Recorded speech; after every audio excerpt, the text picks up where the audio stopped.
Restricting access to API implementations.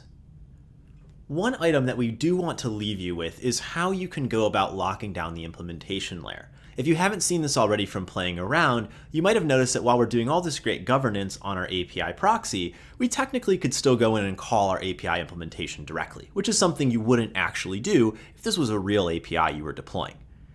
If you had an on-prem API implementation and you had API proxies also on-prem that you were setting up, it's quite possible that you would set up an API gateway cluster inside of your DMZ to run the API proxy applications. Now, the clustering is a detail that you may or may not require depending on what exactly you're attempting to achieve. But let's assume that you've got two API gateway servers in the DMZ with a load balancer in front of them. Effectively, all requests would come into those API gateways or into the load balancer and then into the API gateways. And those API gateways would then talk to the backend implementation apps, whether that's a Mule ESB server or some other application server that you're requesting to. Now, those backend servers that you see on the left of the screen here would effectively be managed by the internal network. They'd only have firewall access to the API gateways that we're calling potentially through another load balancer. So it would be completely locked down on that internal network with only the ability for those API proxy apps that are sending requests in from the DMZ through the firewall to access resources on the internal network. So another architecture that you may find yourself looking at is on-prem API implementations and cloud API proxies.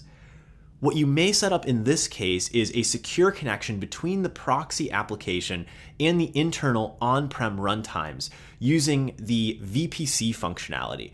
So with VPC, you can set up some type of tunnel, such as a VPN, where those applications hosted in the cloud can access the internal network, almost making it seem like you have all of these items inside of the same network.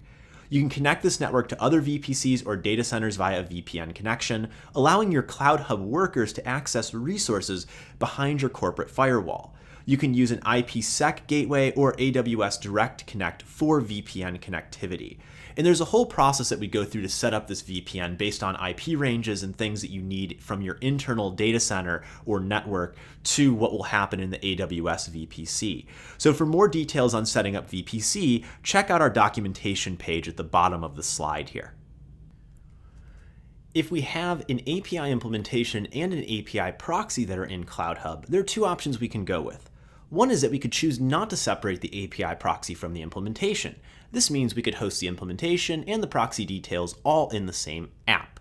Now, this would be possible both on-prem and in the cloud. It's more of an architectural decision whether we'd want to combine these concerns together and then what the trade-off would be if everything was one entity.